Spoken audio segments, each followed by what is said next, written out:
The broadcast is now starting. All attendees are in listen-only mode.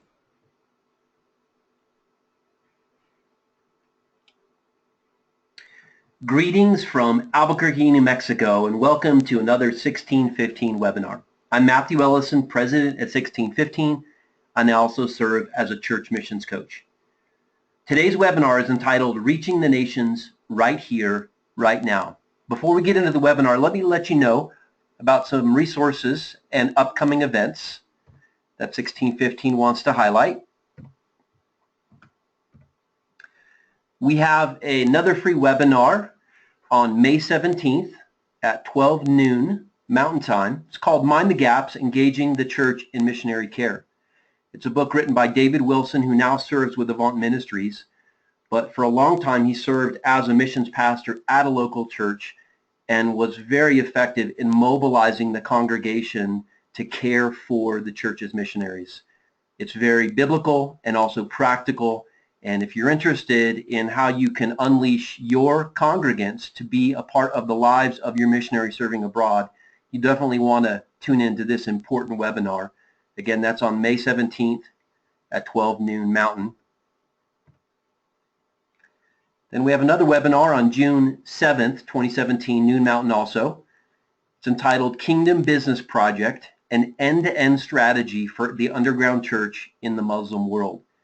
It'll be led by Gordon Van Welchel, who works with Run Ministries, and Eric Watt will also be a part of this webinar. And if you're interested in how to engage Muslims through a viable business platform, real ministry, real business, you'll definitely want to tune into this. When you consider the limited access and closed countries full of Muslims that we have a hard time getting into, this is an incredible way that you can engage them with the gospel. So registration is now available. It says coming soon, but it is now available. So if you're interested in that, please join us. And then I want to let you know about an ongoing resource that 1615 has developed called the Mission Table. It is a roundtable where we gather prominent missions thinkers and we tackle some of the most critical and controversial topics pertaining to missions today. We archive those episodes. We have 2 seasons available now online. We're about ready to record season 3, but if you want to engage in some very, again, interesting and important dialogue, please take a look at missiontable.org to find out more about these very important topics that are impacting the missions world today. So once again, today's webinar is entitled Reaching the Nations Right Here, Right Now. Are you globally minded? Do you want to reach the nations? Well, you don't have to drop everything, fly to a distant land, learn a foreign language, and raise support to reach the nations. The nations are right here on our doorstep. Never before have Christians had a greater opportunity to reach the world than we have in America today. Over 750,000 international students come to study in the U.S. each year. Many of them are from closed or restricted countries. In this webinar, you will learn how you can reach the world at your doorstep by engaging international students. Today's subject matter expert is Joan Lash. She serves as a volunteer with International Students Incorporated. ISI exists to share Christ's love with international college students, and they've been doing this since 1953. In just a moment, I'm going to hand the microphone over to Joan, but first, just a couple of details. Your phones are muted to preserve sound quality. You can listen through your computer speakers, or you can call in on the telephone. As questions come to mind today, please type them in the question and answer panel located in the GoToWebinar task panel on the upper right-hand side of your screen. We'll be addressing your questions for about the last 15 or 20 minutes of our time together. 44 people are registered for today's live webinar, and I want to let you know that this webinar is also being recorded and will be available for download at 1615.org in the next few weeks. Again, you can view this online at a later date at 1615.org. I'm now going to hand it over to you, Joan. I want to thank you so much for sharing your time and wisdom and experience with us today. And Joan, the webinar belongs to you. Okay, thank you, Matthew. It's both a blessing and a privilege to be here, and so I'm looking forward to sharing with you all some things. So, okay. All right. Oh, okay. my first slide is not showing up, Matthew. So I guess I'll go ahead. Okay. What's that? Rethinking the Word Go is the slide that's up. Okay. We'll start with this.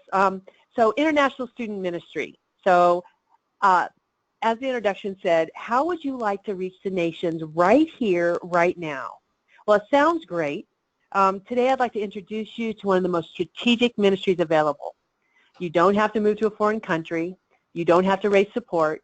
You don't have to learn another language. And best of all, you can do it right in your own living room. So not every Christian is called to be an overseas missionary.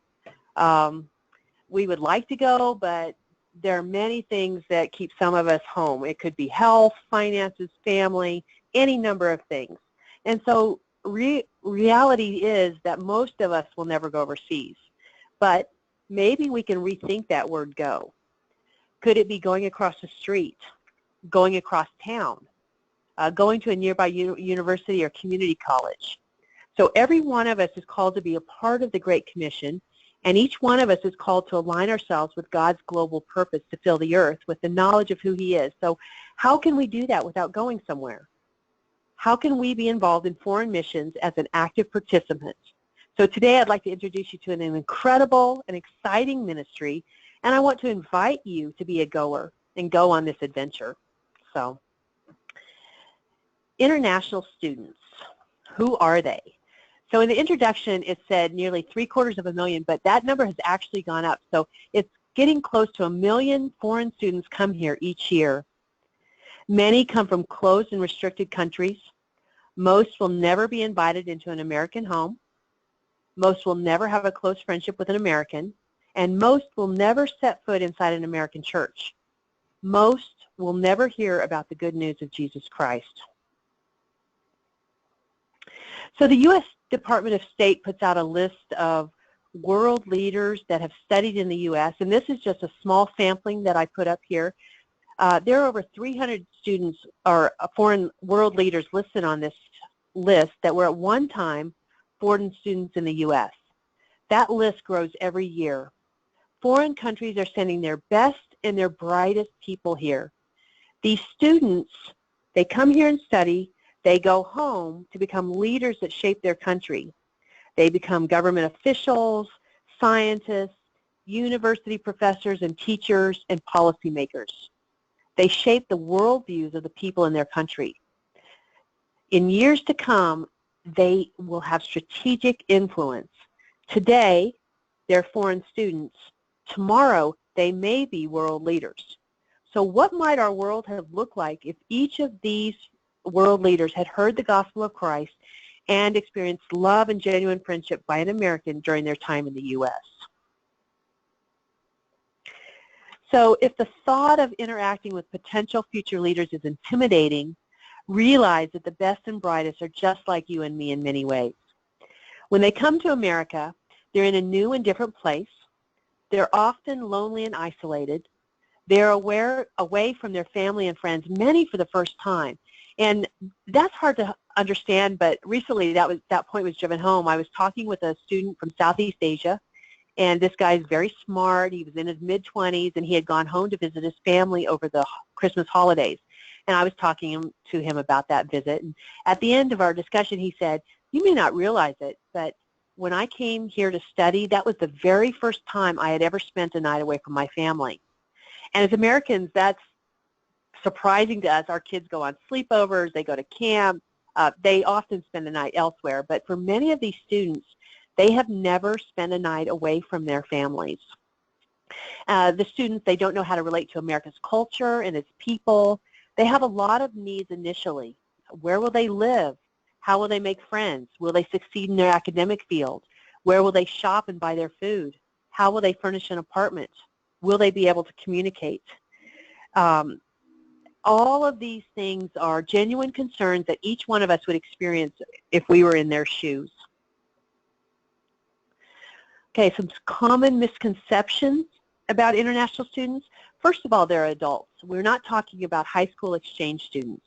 These are university students or older scholars Many of them are graduate level, so they've already completed an undergraduate degree.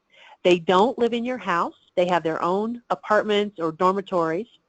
They are financially independent. Now, every student must demonstrate to the university before they come that they have a certain amount in their bank account to get them through at least one semester. Now, beyond that, there's wide ranges. Some students are barely scraping by. Some are very wealthy. Some are, their families have put in their entire life savings to get the student here to study. Some are on government scholarships. But every one of them are financially independent when they arrive. They're here on a student visa. That means that they're not allowed to work off campus, except in very rare occasions. They might be able to get a job for a few months in a field of their degree that they're studying, but generally they are here just as a student. Each one of them have been fully background checked by the U.S. State Department before being allowed entry to the U.S. There is no group that is more thoroughly checked before being allowed here, and so we can rest assured that they are here to study, to get a degree for a genuine reason. That's a concern with terrorism and so on these days. Some people are afraid of international students, and there is no reason to be. And then most can speak English. Now, every one of them must pass an English proficiency exam before being allowed to come here to get an advanced degree. There are a few students that come here specifically to learn English, and those fall into a different category. But by and large, the majority of international students can speak English, and they want to improve in their English speaking, and so that's one of the main reasons they're here to learn. So never in the history of the church have we had a greater opportunity to reach the world than we have in America today. Why is that? Well, America is the #1 place for international students to come and study. Getting a degree from an American university is highly desired. It doesn't matter which university or what its ranking is. They just want a degree from an American school. That could be a community college, a state university, any American university or college will fit the bill. Okay, so I'm assuming that most of my audience is familiar with the 1040 window, and if not, it's the area here that's outlined in red. It takes its name from latitude and longitude lines. It's the area of the world's most unreached, the most restricted, and the most hostile to the gospel. It contains countries such as China, Saudi Arabia, India. It also includes smaller countries that may be lesser known, such as Libya, Algeria, Oman, Yemen, Iran, and Egypt. There are approximately 80 countries in the 1040 window, and many students from those countries can be found at American universities. These students are coming and asking for American friends, and they're open to spiritual discussions. They are often interested in studying the Bible. At my university, we happen to have many Pakistani students. Several of those students have attended our Bible studies in the past.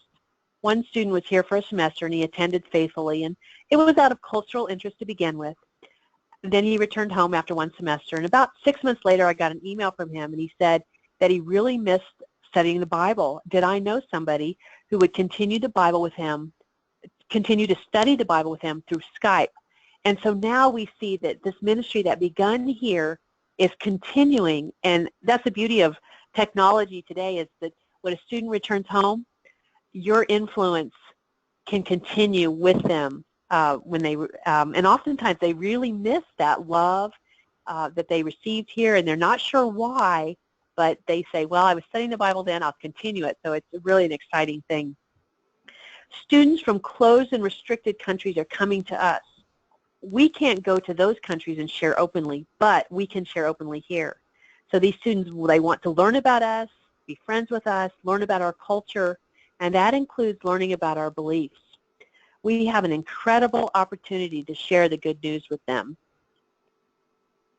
A 2016 Open Doors report said that 60% of international students are coming from China, India, and Saudi Arabia. All of those countries are hostile to Christianity, but we have those students here asking for American friends, wanting to be involved, and asking about our beliefs and our faith. So, okay, so what exactly is International Student Ministry, and how can you get involved? So I like to think of it in terms of 3 levels of involvement. The lowest level would be a support role. So you could be providing food for an event. We have many introductory events, parties, welcome parties, game nights, things like that. It's a great way to support the ministry, provide a food. You can also provide transportation. Many of these events are held away from campus.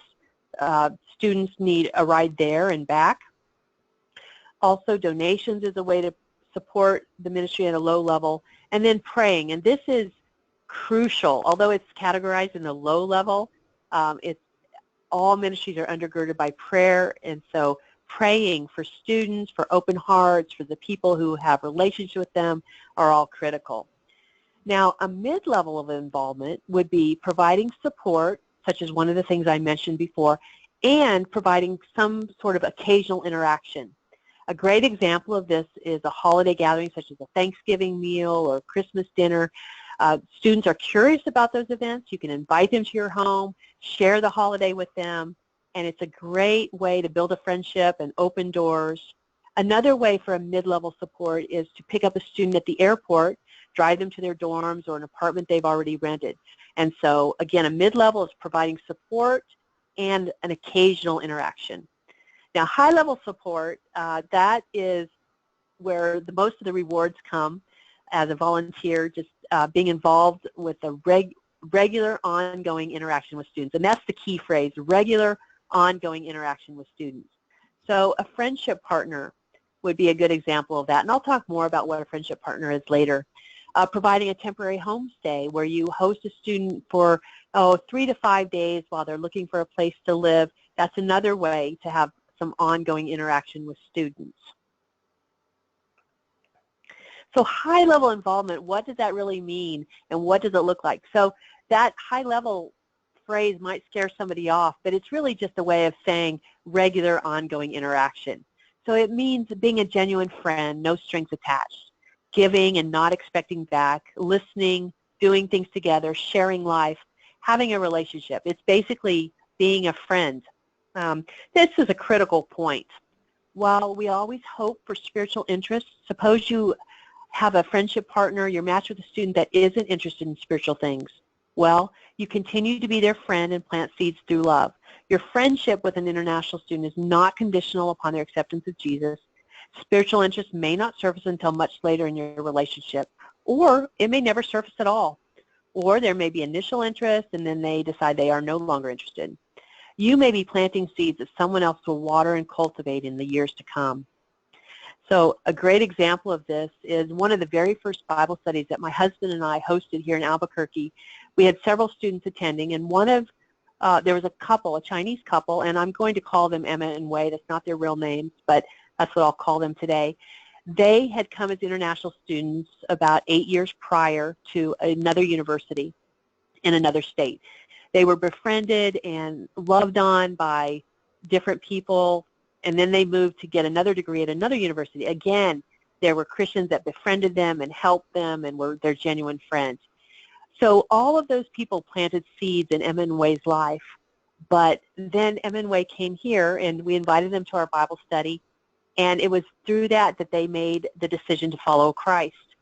And so now we got them involved in a Chinese church, and now they are both leaders in their church. The husband has led Bible studies to other students. The wife is actively discipling and leading others to Christ.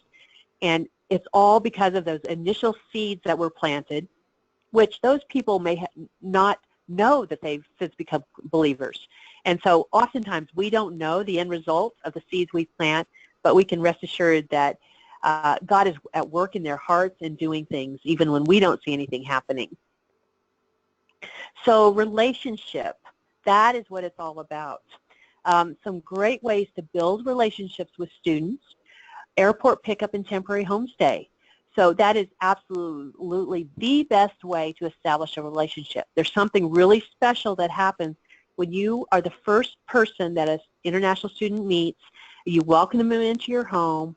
You provide love and support for them, a safe place, so to speak, for a few days while they're getting settled. Now, and we talk about a temporary homestay, just 3 to 5 days, that's all, while they find an apartment, move into a dorm. Now, some people aren't able to provide a temporary homestay, or work schedules might prevent an airport pickup. There are many other very good ways to establish a relationship. English conversation. Every one of them want to improve on their English. It is key to their academic success, and academics is why they are here. And so it's really important to them that they have good English skills. And so you can tutor a student. There was one tutoring situation where one of our tutors met with a woman from Yemen, and the woman from Yemen wore the full burqa, the full head covering, just her eyes showing, and then she never left the home without her husband. So both of those are walls. How would that woman ever have a meaningful interaction with a Christ follower? Well, she requested a tutor to improve her English, and a tutor was assigned to her, and they met weekly for 4 years before the woman moved away. And many spiritual conversations happened, many seeds were planted, and that tutoring can have a huge effect. And it's typically tutoring in English, which if you speak English, you're an expert right there. So, and then there's conversation partner, where it's not really tutoring, but you're just practicing conversation one-on-one or one-on-two to help them improve their speaking skills. There are also cultural discussion groups, or using the Bible to study English.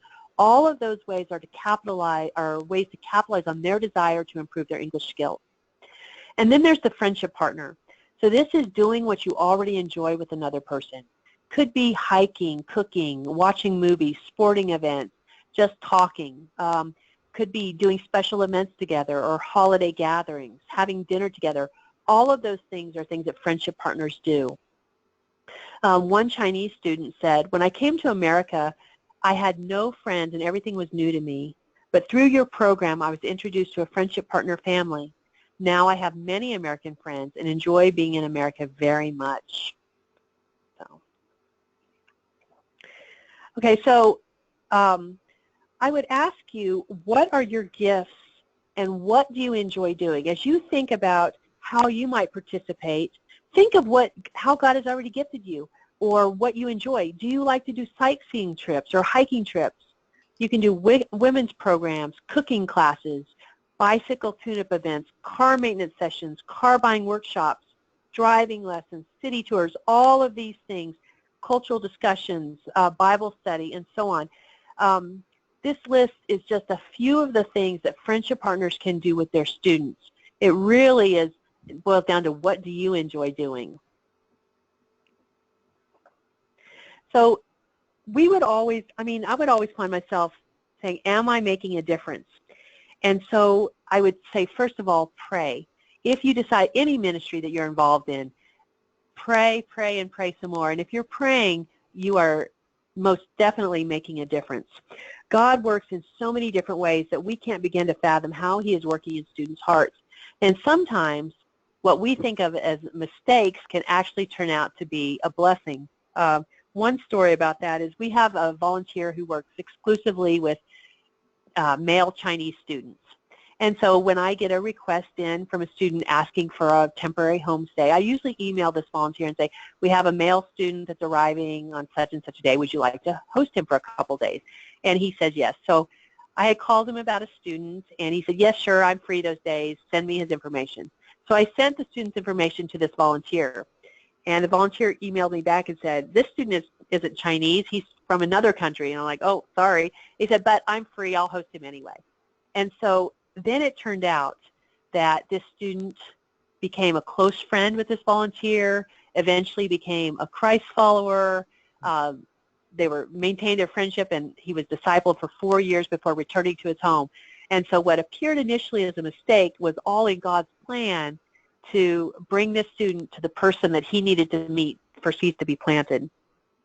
And then there was another story. This also involves Chinese students. So this volunteer was having a regular Chinese Bible study, and there was a visiting scholar that was attending. And this visiting scholar, her mother came to visit for a few months. Now, the mother didn't speak any English, but she would go to the Bible study just to get out of the house and have something to do. And she would have a chance to talk to other Chinese students there. Well, the unbelieving daughter would translate to the mother. She would tell her what was being said in the Bible study and ultimately share the gospel story with her mother. Well, the mother became a believer, is now back home in China, fully connected to a church and living out her faith in a vibrant and dynamic way. The daughter is not yet a believer, but so we see how God uses all different people in the lives of a student and their families to bring people to Christ. It's really exciting to watch. Okay, so I have come to learn that God is the one who changes hearts. We are willing hands and feet. We share the gospel verbally when we can, but ultimately it's God who brings a person to salvation. So everybody is somewhere on this scale, international students and Americans, people that you encounter. So let's say, well, I want to actually tell you a story of two students. I'm going to call them Morteza and Rohan. Those are not their real names again, but both of them were at a -9 when they arrived. One was from a secular Muslim background. One was from a secular Hindu background. They had a religious awareness, but they didn't have a knowledge of a personal relationship with God. And so they started attending one of our home groups. And at home group, we gather, and then we study the Bible. And I happened to overhear the Bible study leader of their group asking them one night, so you guys have been coming to Bible study for 5 months now. How have your thoughts changed or your views changed? And they both said when they first started coming, they thought the studying the Bible and all that was kind of foolishness, but they still came because they liked the food, they liked the company, they liked the friendship. Well, they said now, after 5 months, they had moved, they didn't use this scale, but they had moved up to a -5 where they grasped the fundamentals of salvation. Now, neither one are a Christ follower yet, but they are moving in that direction. And so let's say if they went home without becoming followers of Jesus, I would still consider what we did a success because we're planting seeds, we're moving them closer to Christ, and it's exciting to watch. And then another example of this is a couple named Shutong and Raymin, again, not their real names. They both came here as unbelievers and got involved in one of the Bible studies and eventually became believers and recently sent out an invitation for a baptism. And in their invitation, they thanked several people. And it was not one person, but this list of about 15 people included college professors, pastors, classmates, a homestay family, friendship partner, and home group leader, several people. And it was just exciting to see that they said, each one of you have contributed to our faith journey. And so God brings all the people necessary into a student's life to bring them to an understanding of faith, and it's exciting to watch that happen. So I've been involved in this ministry long enough now that almost every year I get a letter from a student that says, you may not remember me, but I was here in such and such a year, I attended your Bible study, or details like that, and they say, I'm now getting baptized, I'm now a follower of Jesus, I'm now going to church. And so it just shows that the seeds that we start planting and the love that we give them has long-lasting and long-term effects. So as you think about how you might be able to be involved in a ministry like this, I would ask, what stage of life are you in? There is a place for every age person in this ministry. So as a college student, that's when I got involved in the international student ministry. Somebody stood up at my church. They made an announcement about being matched as a friendship partner with a new student. And that was an interesting concept to me. I grew up in a rural area where I had never known anybody from another country. And so I thought, well, I could give that a try. Kind of scary, kind of interesting, but I was adventuresome, so I said, okay, so I signed up. I've continued to be involved all these years. As a young married woman, my husband was also involved, but he was going back to school, so we did a lot of different things. We had students live with us at various times. I was able to coordinate and be involved with the WIVES program. I was involved with tutoring students, and so a lot of things you can do. Now, when we had kids in the home, our involvement changed a little bit. We had a full household, and so we continued to maintain relationships. We would invite students to our house for dinner. We also lived quite a distance away from campus for a short period, so it was a little harder. Then we moved closer back to campus, and when my kids were teens, and we continued our involvement, having students over for dinner, hosting home groups, and those teenagers were able to get involved and do things with students. Some of them even took steps to be involved in English conversation programs and things like that. So in retirement, maybe you've just recently retired and you're looking for a way to make your retirement fulfilling. You often have a freer schedule than you might have had when you were working. Many cultures really respect and long for that interaction with older people, people older than themselves. They revere, respect those people. They want that input. They want that mentoring. We have some retired couples who are involved in the ministry here who have 5 or 6 international student friends, because international students, their primary reason for being here is academics. They must get their education and excel in it, and so they have limited time.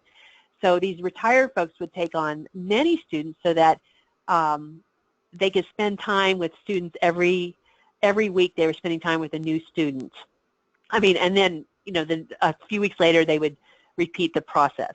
And then maybe you're a finisher. You're in the later years of your life and you still want to contribute. This is a perfect ministry for you. There is a book of daily international student readings, which I'll talk about later in the presentation. But there was a story I read recently of a woman named Ethel. Ethel was in her mid-70s, and she had been praying, Lord, what would you have me to do in these last years of my life? How can I be effective for you and make a difference? And one day she was working in her front yard, and a Chinese student walked by, and they greeted each other over the fence. And then she started noticing this guy walking by every day about the same time. Well, they struck up a friendship. Turns out he was a student at a nearby college, and this friendship grew into a dinner invitation and then a Bible study, and then he started inviting his friends. And so Ethel, in her mid-70s, looking for a way to still make a difference for the Lord, was reaching these groups of Chinese students that were students at a nearby university. So maybe you're a church, a pastor, or a missions coordinator, and you're looking for a way, a new ministry, to get your local congregation involved. This is an excellent ministry for a church. It is so individual and one-on-one, yet churches can plan big events. For my own church, this has become a core ministry of our church, one of our primary ministries. And our pastor, he doesn't do much with it. He announces it, he supports it from the pulpit 2 or 3 times a year, and that's really his involvement, which is fine. The point I'm trying to make is that it is a ministry that your people can be fully involved in and interacting with students. They could get a taste of foreign missions right here, and it will help them in their support of foreign missionaries that may be serving overseas. And then your church can do, if they want, they can do large group events. Like we have one church who hosts a large Thanksgiving dinner every year. We have a couple other churches who provides a meal for our Welcome Center, which that could be feeding up to 100 people a day for those few weeks that we're open. And so they see that as a way of serving. So it's a ministry that gives your members a way to experience international missions for themselves, yet doesn't take a lot of time and effort on the leadership of the church. You get involved. Well, first of all, I would find out if there's an already established international student ministry in your city or at your nearest university or community college. If so, contact those ministries and find out what they have going already. You don't want to be in competition or recreate the wheel. So some of the ministries that you could contact, there's ISI, International Students Incorporated. That is the biggest ministry that exclusively reaches international students, and I'll talk more about them in a minute. There's ACME, the Association of Christians Ministering to Internationals. That's an umbrella organization that's a resource. So if I wanted to find somebody ministering to international students in a certain city, I would contact ISI and ACME and say, is anybody ministering to internationals in this city? And then you'll find out all kinds of opportunities and ways to get involved. There are also community organizations. When I first got started, it was not through a national organization, but a community organization, a cooperation between 2 churches. And so I started that way. And then there's also campus ministries such as InterVarsity, Christian Fellowship, Cru, Navigators, and so on. So ISI, that's the organization I'm involved with as a volunteer. And their vision is to see every international student befriended, led to a personal relationship with Jesus Christ, and discipled for his service. Some of their core values are a Christ-centered approach to serving others while treating them with respect. They try to meet students' needs while preserving their dignity. They believe in full cycle evangelism and discipleship to reproduce the life of Christ in others. They depend on local churches for mobilizing volunteers. Again, great way for churches that are looking for a way to get involved. Partner with ISI. They'll provide resources and so on, and the church can tailor the ministry according to what your people are interested in. It also has a national identity with common distinctives. Now, if you find a community homegrown organization, I would recommend that they share similar vision and values as ISI. ISI is a tried and true and tested ministry, and so I would just look for similar values in an organization that you get involved in. Now, here's some resources if you want to contact some of those people, and these emails these websites will be made available on the 1615 site in about a week, I think. So if you don't get them copied down here, they will be available. So again, there's ACME, there's Interface, IFFE, International Friendships Incorporated, Reaching Internationals, InterVarsity Christian Fellowship, Navigators and Crew. All of those reach international students, and you can contact them for resources and ministries that are already in operation near you. Okay, let's suppose you've contacted those organizations and there's nothing available and you're starting from scratch. So again, I would recommend that you contact ISI for some help, for some tips on getting started from scratch. But the first step you can do is contact your local university. Ask if they have volunteer opportunities for community volunteers. Now, I wouldn't just jump in and say, I want to start a Christian ministry at Internationals, but just ask how you can volunteer and how you can be a support to them. Oftentimes, they have community friendship programs, or they have airport pickup needs, or you could say, I want to host some students for Thanksgiving dinner. And so you can start by contacting them and see if those opportunities are available. Two great resources. The World at Your Door is a primer for international student ministry, covers from the start to the finish, has all kinds of helpful information. It's a great starting point. And then if you want to go a little deeper, Crossing Cultures with Jesus is a good book. Talks about how you can effectively share your faith with others or of other cultures, has much good information. So one other source that's encouraging and just fun to read, it's called A Call to Keep Shining. It was published by ISI. It's daily readings about international student ministry, and it is encouraging. I mean, if you want to read about what God is doing, the many different things he's done, I'd recommend this book. And I'd like to share two brief stories with you from it. One, there was a Muslim student. He was just a typical lost and lonely international student. He came to know the Lord through his American friendship partner, and now he considers himself to be an ambassador for Christ as he serves as an advisor to his nation's Islamic president. Think of the position of power he's in and the influence he can have to reflect Jesus to his nation's president and the people around him. And then a second story, there was a developing country where a well-known ministry organization was working. It had been in this particular nation for decades, but the government decided it no longer needed this high-profile ministry, so they were going to expel the group. The organization had put in numerous appeals, and all had been denied. Their final court date came. During the proceedings, the judge suddenly looked up and asked them if they had ever heard of ISI. The representative responded that they had, and the judge continued with the following. Many years ago, when I came to study in the U.S., I was all alone. ISI gave me a friendship partner, and that helped me get settled. They helped me buy groceries and find my way around American life. They helped me a lot. Because you are the same faith as ISI, and because of what they did for me, I'm going to grant your appeal for the organization to stay here.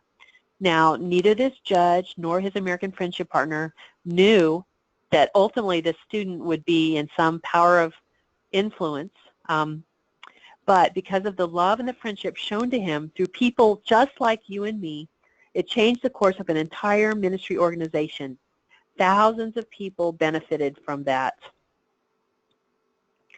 So as I close, I think of the many students touched by international student ministry who are now spiritual leaders on a smaller scale. I think of M.N. Wei, which I talked about earlier. I think of Yang, who came here as a student, found the Lord, and then has now decided to go into full-time ministry to reach Chinese students. I think of Jabbar, same thing. A Muslim student came here to study and improve his English. His friendship partners shared the Lord with him faithfully, prayed for him, reached out to him, and now Jabbar is going into full-time ministry to international students. Both of those men are making major career changes and are in the support-raising part of their ministry, but it's exciting to watch what God is doing. Each of these students' lives were touched through international student ministry. They were touched by common, everyday people like you and like me that showed them the love of Christ. So you can reach the nations right here, right now. You can change both our world and a life by being a genuine friend to an international student. Joan? Yes, You ready for some questions? I am. Great. Well, first of all, thank you.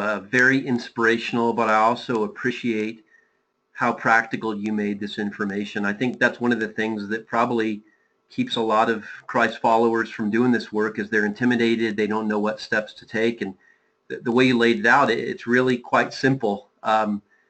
So I appreciate that very much. Again, let me remind everyone online still that this is your time to interact with Joan and ask her questions. And if you will type those questions into the Q&A panel, which is located on the right-hand side of your screen, I will start directing those to Joan at this point. So Joan, someone mentions here that you started off the webinar talking about 1 million international students approximately living here today, and yet most of them never enter a Christian home and most never enter a church. Why do you suppose that is? You know, I think a lot of it is they don't get connected. Like international students have a hard time making friends with American college students. They're just so different. And then if they just go back and forth to their lab or their classroom, they don't have the opportunity to meet people who might invite them to a home, like families or single people. And so an international student ministry provides that opportunity. It's a place where they're matched up together, and so automatically there's like an open door. So the American will invite the student in, but if they don't take advantage of those friendship partner programs, the student will likely never meet someone who's in a position. College students generally aren't inviting somebody over for dinner or something. They might go hang out with somebody, but international students generally are not in a position to meet people who might invite them in. Thank you very much. Someone asks, what if I don't feel qualified? What if I don't have the right verses memorized to be a friendship partner? Do I have evangelism experience and skills? So this speaks to that idea of, I think a lot of people are just, they're intimidated. They don't know where to start. So speak to that, Joan. The most effective friendship partners are those that just have a genuine interest in people. You don't have to have verses memorized. You don't have to be qualified or trained. You just open your heart in your home and say, come have dinner with us. Enjoy life with us. It doesn't matter if, you know, even though these are students and most of them are pursuing postgraduate degrees, our American friendship partners have all ranges of education. That doesn't matter a bit. What matters is that you genuinely care about the people. Nothing speaks more than love to someone than when you just invite them into your home, you share a meal with them, or when they first arrive, maybe you take them shopping for some things. Maybe you, not pay for them, but you take them, they don't have any transportation, so you take them to the stores where they need to buy groceries. You show them which banks. They have so many questions. And you, just by being an American and have lived in America all of your life probably, you have a wealth of experience that you can give to somebody else and help them. So it's just about loving them, being a friend, and just genuinely caring for them. So Joan, you mentioned several books here that have great information in the resources, but I wonder on that note of that question that was just asked, is there any training I know that when I talk to people, just like evangelism in general, not just cross-cultural evangelism, just evangelism, people, again, they know they should be doing it, but they just don't know the steps to take or what it might look like. Is there any training on how to engage cross-culturally? Yes. So ISI has many resources. You can go on their website and they'll have all kinds of different things. There are other, they offer webinars and things like that also. So there's many online training. ACME has resources. I found when I have a question, I will try ACME or ISI, and so oftentimes I'll send a message out. Does anybody have experience with this? How'd you handle it? And there's always a wealth of responses and best practices that are sent back to me, and I can read through those and say, oh yeah, that's a great idea, or oh yeah, I'll check into that resource. So there are many different trainings. For me, I offer a short orientation for the volunteers that I work with, and then I'm always available by email or phone to answer questions or help people. And I would say that most ISI staff people and ministry reps are the same. They will provide training and input and answer questions as needed. So, Joan, this is just an encouragement from Rex. He says, well done, Joan. What great opportunities are within such easy reach and the potential for reaching others in their home countries. Wow. So just a note of encouragement there for you, Joan. Right. It completely is an easy access, and it's just so rewarding. Joan, do you think that, I'm circling back to that first question, I want to draw something out a little bit, why is there, so many of these students that come here and yet they never enter a church? You mentioned part of the lifestyle of the student and just, where they're at in life and the context, but do you think part of it is also just a lack of biblical awareness about the cross-cultural nature of the Great Commission? It says in the Bible that my people perish for lack of knowledge. You know what I'm saying? I think a lot of believers don't really understand that the Great Commission is not just about winning more and more people. It's certainly, that's part of it, but it's about discipling the nations. You want to speak to that at all? Yes, I think you're correct. In America, we get so busy and we think, oh, someone else is called to go overseas. We think about the Great Commission being just going overseas rather than it happening right here, right around us. I've talked about international student ministry. Several of these same principles can be applied to immigrant or refugee ministries.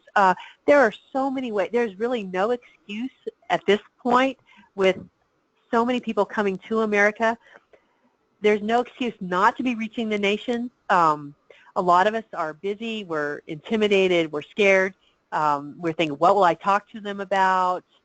It really is as simple as talking to your next door neighbor, almost easier, because you can ask them questions. I mean, your next door neighbor, you know what their childhood was like. More or less, you know what their life is like just because of living in America. International students, you have a whole wealth of questions you can ask them to open doors, and it's not that you have to be trained, a trained Bible teacher or preacher to share. It's just living life. We all have a responsibility to live missionally and to share the gospel. And so how you live that out, I would say to each Christian, every one of you should be living missionally in some way. And so what is that way? This is one way you can do it. There are other ways, but every one of us is called to share our faith, to live out the joy and the new life that's found in Christ and share it with others. Yeah, that's good. I appreciate what you said there. No excuse. I think of Acts 17 where it says in verse 26, he made from one man every nation of mankind to live on the face of the earth, having determined allotted periods and the boundaries of their dwelling place. And, these students are here by God's design. And that verse goes on to say that why? That they should seek God and perhaps feel their way toward him. And so I think one of the questions we need to be aware of is, God, what are you doing with refugees, immigrants, international students, and how might I be your instrument in helping them feel their way towards you? Joan, here's another question. How do I get connected with some English tutoring with international students? Well, there are many ways. When I first started tutoring, it was through an English literacy program, so not a Christian ministry at all. It was a secular community program. I would Google English tutoring opportunities. You don't have to be a teacher, generally. They'll provide training for you. It's usually minimal. It's not a lot of training. I mean, minimal in the sense that it's not a big time commitment, but it's enough training where you feel equipped. So you can try community organizations. Again, you can Google Christian ministries, check with ACME for people in your city, check with ISI. But if none of those exist, and then oftentimes universities will have tutoring opportunities. You'll have to check with their university, but there are many different resources. So university, Christian ministry, and secular literacy programs, all of those exist in most large cities, and they can help you get started with tutoring. Then, even if you're tutoring through the university or a secular organization, you can develop a relationship, and you have a lot of freedom in those tutoring. They may not, your student that you're tutoring may not want to outright study the Bible, but spiritual principles can still be brought in, conversations can still be directed in that way, and you can begin to awaken their heart to those things, even through secular or university programs. That's good. So here's another question. Does a church need to invite an ISA coordinator to come and talk to them to start the entry towards involvement? I don't think you necessarily need to invite a coordinator. You do need someone, I mean, you should find someone to kind of lay out a path for you and shepherd you a little bit, but it's not necessary that it's ISI. It could be any other organization, or if you have a mission-minded person who can make some contacts with the university, you can often get something started on your own. These ISI, these other organizations are great resources. These people have tried and failed, and they found what works, what doesn't, and so they can be a big help to you. It's not necessary, but it is certainly helpful. Yeah. Here's another question. One thing, I'll add one more thing to that.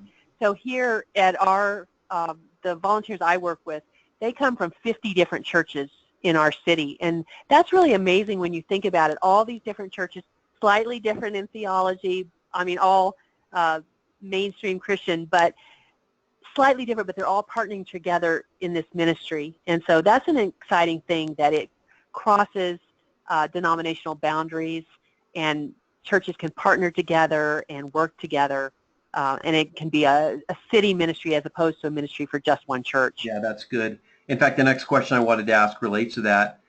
This person says, does our church start its own international student ministry, or should we consider joining with another church who's already involved? I would say if you know a church that's already involved, for starters, at least talk with them, see what they've tried, what works, ask if there's ways to partner with them. They may say, yes, please do partner with us, or they may say, here's what we've done, what's been good, what hasn't, and we'll help you get started. But it's a great idea to call on other people who have experience already, learn from them, grow with them, walk with them as you're starting out. You can continue the partnership, or you can do your own thing, but it's always a good idea to start with someone who has already walked through that. Yeah, that's great. You know, I want to mention, Joan, that 1615, we walk churches through a missions coaching process where we really help them clarify their global vision and strategy, and we help them mobilize their people and to focus their efforts. And I'll tell you, there's not a single church that we work with today that we don't get them to think about who's around you already. One of the questions we always ask, I mean, you know, are there colleges nearby, universities, or is there a pocket, a diaspora of people that could be your link to the nations? So this is something we ask regularly now, just again, because of immigration and everything going on. I think every church should lift its eyes. Yes, they should look to the ends of the earth, but maybe those entry points to cross-cultural ministry, as you pointed out, are right here. That's right. Yeah, that's exactly right. God has traditionally used movements of people to bring them to himself. And so we need to take advantage of that as our world becomes more and more closed and restricted. Then look to the people that are right here, share with them. And with now with refugees and immigrants, oftentimes they're not going to return home. But with international students, most of them return home. And so if you've planted a seed, there you've got a missionary, someone who becomes a believer here. You have a potential missionary going back to his home, sharing his faith with people where he or she understands the culture, the language, all the ins and outs. What can be more effective and more cost effective when you consider the dollars it takes to send a missionary? What can be more effective than leading a person to Christ here and then having them return to their own country to continue sharing and discipling others? Yeah, that's very strategic. That's a great point, that these people typically return home, and so it is an incredible investment of time and resources. So Joan, thank you so much. Again, this was not only inspiring, but I think it was very practical. Some of the comments reflect that, and appreciate the time that you took today to share with us. For those of you who are still online, let me just remind you about some upcoming events as we close out here today. We have the Minding the Gaps webinar, which is all about mobilizing your congregation to care for its missionaries, its sons and daughters, if you will, who are serving at the ends of the earth. And David Wilson will be sharing from his book, Mind the Gaps. It's going to be an excellent webinar. And then also Kingdom Business Project, working with Run Ministries here and some of their leaders, talking about how do you do ministry. Joan, you talked about the closed countries, the limited access. This group is working in those places, starting viable businesses as a way to disciple the nations, in particular Muslim people. So if your church has a heart for Muslims and you're interested in working with the Underground Church in some of the most limited access countries, you'll definitely want to join us for this webinar. And then once again, let me remind you about the Mission Table, missiontable.org. Incredible conversations, provocative, controversial, but I think meaningful, really helping churches to think through some of the most critical conversations today in missions. So please visit missiontable.org. You can view the last 2 seasons, and then also bear in mind that the 3rd season will be filmed this summer, and those will be available starting this fall. Joan, again, thank you so very much for taking your time today. I want to remind everyone that this webinar has been recorded. It will be available probably within a week. Sometimes it takes about 10 days, but you can look for that soon. We'll send out announcements as well, letting people know that it is available. Thank you again, Joan, so much for sharing with us today. Let me also thank... It was my pleasure. Yeah, thank you so much. Great stuff, Joan. Very practical, and I trust God's going to use it in a powerful way. So I'm Matthew Ellison for 1615. Thank you so much for being with us today.